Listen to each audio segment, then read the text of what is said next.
Fala pessoal, tudo bem? Então vamos continuar com a nossa física. Vamos falar hoje de elétrica. Vamos começar com a elétrica, eletrização. Então vamos lá. A matéria ela é constituída pelo quê? Pelos átomos, certo? E nossos átomos, a gente já está cansado de saber lá da química, os prótons, elétrons e nêutrons. Os prótons, eles têm carga positiva convencionalmente e os elétrons cargas negativas. E quando eu digo que um átomo ele está neutro, quando o mesmo número de cargas positivas é igual ao mesmo número de cargas negativas, ou seja, positiva e negativa elas vão ser iguais, certo? Então vamos lá. Aqui, cargas de mesmo sinal, acontece o quê? Acontece uma repulsão. Então se eu aproximo duas cargas com sinal positivo ou duas cargas com sinal negativo, mesmo sinal, elas tendem uma a se afastar da outra, elas tendem a se repelir. As cargas de sinal oposto, os opostos o quê? Eles se atraem, então uma positiva com uma negativa, ou tanto faz negativo com positivo, não importa a ordem, elas vão sofrer uma atração, ok? Então vamos lá. Tem que ficar bem claro uma coisa, que um corpo, ele não perde prótons nem ganha prótons.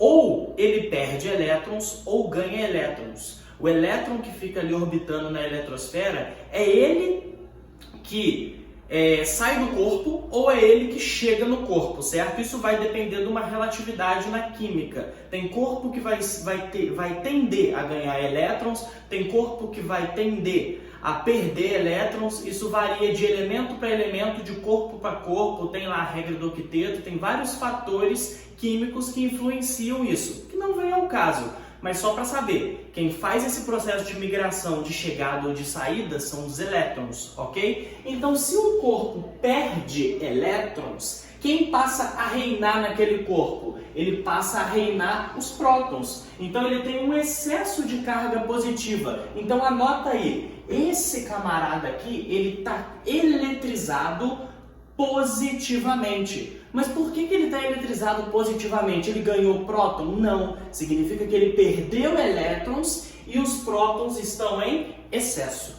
Ok? Da mesma forma que eu tenho um corpo ganhando elétrons. Se o corpo ganha elétrons, quem passa a reinar na parada ali é os elétrons. Eles estão em maior quantidade do que os prótons. Então eu tenho um excesso de carga negativa. Ou seja, esse corpo ele está carregado negativamente, ok? Anota isso daí. Vamos lá, essa é a diferença aqui de elétrico ou isolante e condutores. O que é um dielétrico ou um isolante? É um material, é um corpo que não permite com que a carga flua naquele corpo, certo? Por exemplo, o vidro, a madeira, ele não é um bom condutor. Os elétrons não conseguem fluir naquele corpo, certo? Um condutor já é exatamente o oposto. O elétron consegue percorrer aquele corpo. Por exemplo, o cobre que é muito usado na eletricidade, no fio e tudo mais. Por que ele é usado? Porque ele permite com que esse elétron em fluxo percorra esse corpo, que a gente vai ver lá na eletrodinâmica o princípio da corrente elétrica, que é exatamente esse fluxo. Então, para eu obter corrente elétrica, para eu obter fluxo de elétrons no corpo, eu tenho que estar trabalhando com material condutor, ok? Vamos lá. Só complementando, essa parte aqui de cima de ganhar elétrons e perder elétrons, vocês dão uma olhada lá no livro, existe uma tabela muito grande de materiais, que é uma tabela de distribuição triboelétrica. Quais são os materiais comuns que estão mais suscetíveis a ganhar elétrons e quais são os materiais que estão menos suscetíveis a perder elétrons ou mais suscetíveis a ganhar elétrons, ok? Dá uma olhada nisso. Vamos lá. Cálculo da nossa carga elétrica, porque eu falei que existe o elétron ele tem uma carga, assim como o próton tem uma carga, positiva ou negativa. Mas quanto de carga? Quanto de carga? Como é que eu calculo isso? Então a quantidade de carga ela é N vezes E, uma conta muito simples. N é o quê? O número de elétrons em excesso ou em falta, certo? Então a carga vai ser calculada pelo número de elétrons em excesso ou em falta. Vamos supor que saiu 3 elétrons do corpo, então N é igual a 3. Mas qual vai ser o valor da carga? Eu preciso multiplicar pela carga elementar. O que é a carga elementar? É a carga que representa um elétron ou um próton. É a carga de um elétron ou um próton. Então eu pego a carga de 1 e multiplico pela quantidade que eu tenho, a quantidade de carga total. E ela, 1,6 vezes 10 a menos 19 coulombs. Isso daqui é um valor padrão. Muito importante que eu coloquei para vocês aqui, que a maioria das questões que vocês forem fazer não vai estar utilizando o coulomb como carga, vai estar utilizando um múltiplo dele. Eu tenho aqui o microcoulomb, certo? Que é 10 a menos 6. Então apareceu o microcoulomb lá, no lugar do micro você tem que colocar 10 a menos 6. Ou o milicoulomb, que aparece bastante também em elétrica, milicoulomb 10 a menos 3. Ok, pessoal? O primeiro processo, pessoal, eletrização por atrito. O que vai acontecer? Deve haver um choque mecânico aqui, de fato esfregar um material no outro. Então a transferência por um agente mecânico. Eu pego um material e passo no outro. Um material vai ter tendência a doar elétrons, o outro material vai ter tendência a receber elétrons. O que vai acontecer? Então um vai transferir elétron para o outro, um vai ficar positivo, certo? O que está doando elétrons vai ficar positivo, o que está recebendo vai ficar negativo. Só que eles vão ter cargas de mesmo valor, o valor numérico é o mesmo, só que eles vão ter sinais opostos. Por exemplo, eu tenho lá dois corpos, eles estão neutros inicialmente. Se eu atrito eles e saiu 3 elétrons desse para esse cara aqui fica com carga mais 3, porque quando esses 3 elétrons deixaram ele, 3 prótons passaram a estar em excesso, então a carga dele é positiva mais 3. E esse aqui que estava neutro recebeu 3 elétrons, então a carga desse aqui passa a ser menos 3. Então é importante nesse aqui saber o conceito final. O final é cargas de mesmo valor, só que com sinais opostos, ok? Já na eletrização por contato,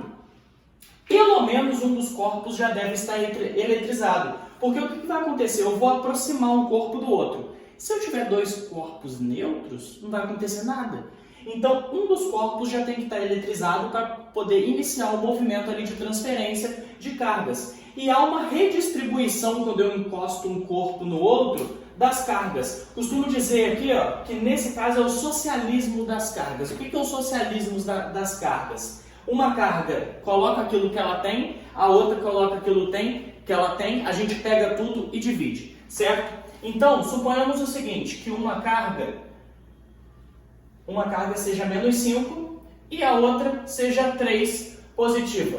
Se elas fizerem o contato, a gente vai ter depois cada uma delas assumindo o valor de carga resultante é igual a menos 5 com o mais 3 sobre 2, certo? Menos 5 com 3, menos 2 sobre 2, menos 1, certo?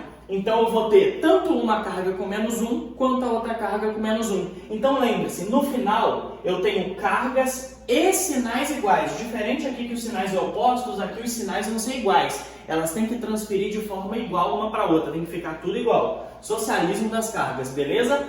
E a eletrização por indução, que é muito simples, certo?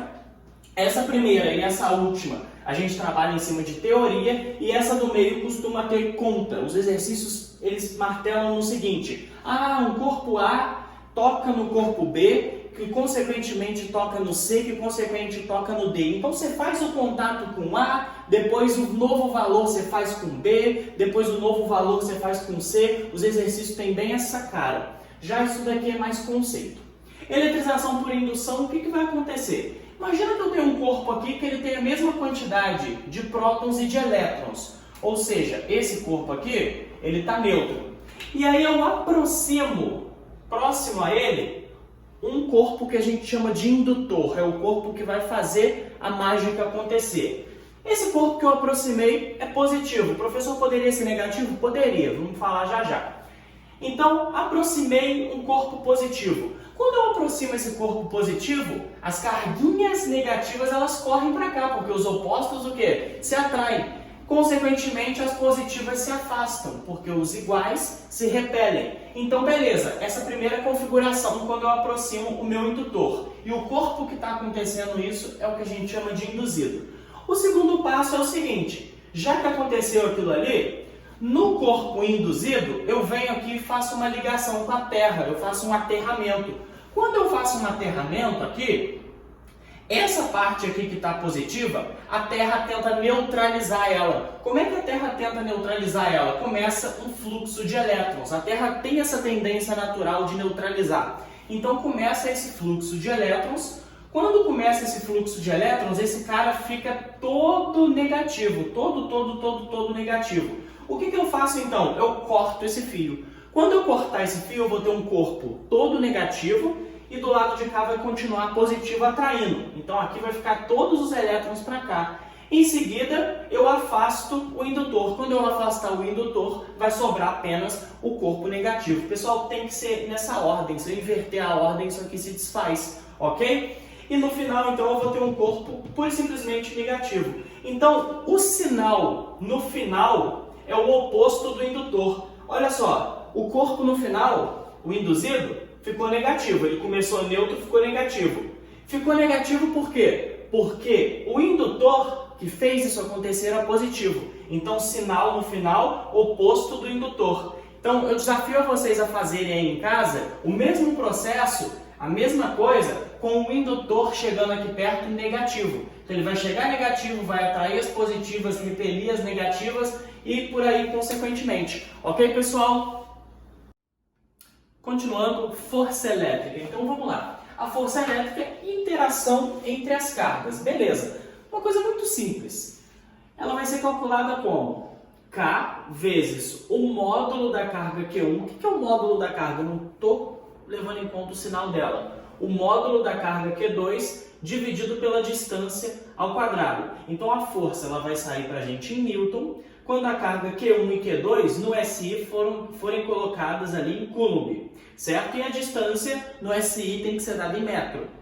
Lembrando que as cargas em exercício costumam aparecer com múltiplos. O microcoulomb, que tem que colocar o 10 a menos 6, e o milicoulomb, caso seja ele, 10 a menos 3, ok?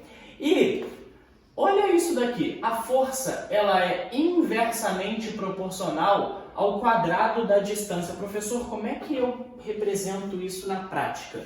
Imagina o seguinte, fazendo uma analogia com dois ímãs. Eu tenho um ímã nessa minha mão e eu tenho um ímã nessa outra.